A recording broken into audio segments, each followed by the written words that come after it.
কিন্তু রবিউ, টাকা তো শুধু আয় করলে হবে না, এটাকে ধরে রাখার জন্য বুদ্ধিটাও লাগবে। আরে মামা, বুদ্ধি কিনতে পাওয়া যায়, টাকা থাকলে বুদ্ধি কিনা যায়। দরকার বুদ্ধি কিনলাম।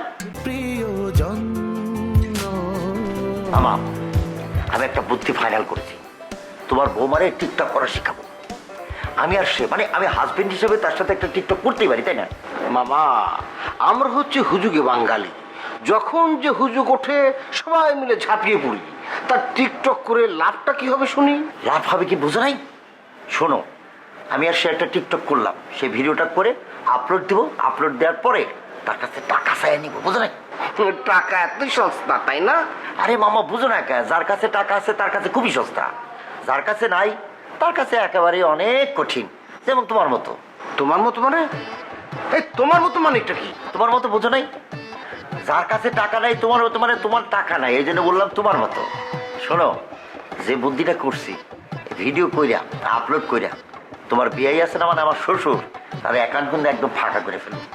ভাই না, তোকে একটা কথা বলি, এই যে টাকা আর সাপ, এই দুটো দেখতে একরকম না হলেই এদের কর্মকাণ্ড কিন্তু একই রকম।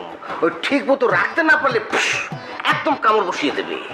মামা, তোমার খালি ভাববাদী কথা। আচ্ছা, তুমি কি ওই পরামানিকের নাম শুনছো? না তো। কোন পরামানিক এটা? ওরে বাবা, ওই যাক পরামানিক ছিল না, ৩,০০০ কোটি টাকা মাইনে পালাইছে। ওরে বাবা, বলিস কি? পরামানিক মানে নাপিতের ছেলের এত বড় বুকের পাটা হলো কি করে? শোনো মামা, নাপিতের হলো ১৬ চোঙা বুদ্ধি। এই ১৬ চোঙার মধ্যে এক চোঙা কাজে লাগালে কিন্তু কেল্লা পথে। তাই তো দেখছি। কিন্তু রবিউ, টাকা তো শুধু আয় করলে হবে না, এটাকে ধরে রাখার জন্য বুদ্ধিটাও লাগবে। আরে মামা, বুদ্ধি কিনতে পাওয়া যায়, টাকা থাকলে বুদ্ধি কিনা যায়। দরকার বুদ্ধি কিনলাম। আর শোনো, বেগম পাড়ায় তোমার নামে বাড়ি কিনতেছি, বুঝছো? আজ থেকে তোমার নতুন নাম হচ্ছে জহিরুল বেগম। এই যে ভাই না, তুই কিন্তু আবারও দুষ্টুমি শুরু করে দিয়েছিস। আচ্ছা ঠিক আছে, আর কব না মামা, আর বলতেছি না। কিন্তু আমরা বেগম পাড়ায় বাড়ি কিনবো। ওখানে যদি আমরা বাড়িটা কিনি, সবাই ওখানে থাকবে বেগম, আর আমরা দুজন থাকবো সাহিব।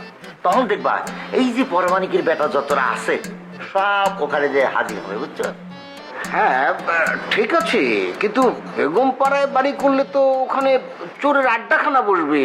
দেখ রবিউ, হাজার হলেও আমি একজন ডাক্তার মানুষ। ওরে মামা, সেই জন্যই তো তোমার দরকার, বুঝো নাই? তারা কি ভালো মানুষ? তারা মেন্টাল, তারা হচ্ছে মানসিক বিকারগ্রস্ত মানুষ। তাদেরকে চিকিৎসা করা লাগবে, তাদের চিকিৎসা তুমি করবা, বুঝতে পারছো? বুঝতে পেরেছি। তাহলে আমরা আমাদের চিকিৎসাটা করে নিচ্ছি না কেন? আমরা কিছু চিকিৎসা করবো আপাতত, আমাদের এটা তো ক্ষান্ত দেই। আমরা বেগম পাড়া বাড়ি করার আগে চিকিৎসা যদি করি, তাহলে তো আমার বাড়িই হবে না, পুঁতে যাবেন না। দরকার নেই, আমরা ওখানে যাওয়ার পরে তাদের চিকিৎসা করে নেবো, পরে আমাদের চিকিৎসা করবো। বাহ, কাটা দিয়ে কাটা তোলার মতো বুদ্ধিটা কিন্তু খারাপ না। তাইলে আর কি? শোনো বাবা, সবার লাস্টে আমরা নিজেরা চিকিৎসা করে ওখানে বাড়িটারি বেচা দেশে চলে আসবো। আসার পরে ততদিন আমার শ্বশুর, যে আবার মারার জন্য করে, সে তো মরে যাবে, সে আমার মারার জন্য খুঁজতে পারবে না। কাজটা ফাইনাল হয়ে গেলে। বাহ, তোর মাথায় তো দেখছি বুদ্ধি গিজ গিজ করছি। হিটলারি বুদ্ধি। বাবা আসো, আমরা একটু ঘুরে আসি।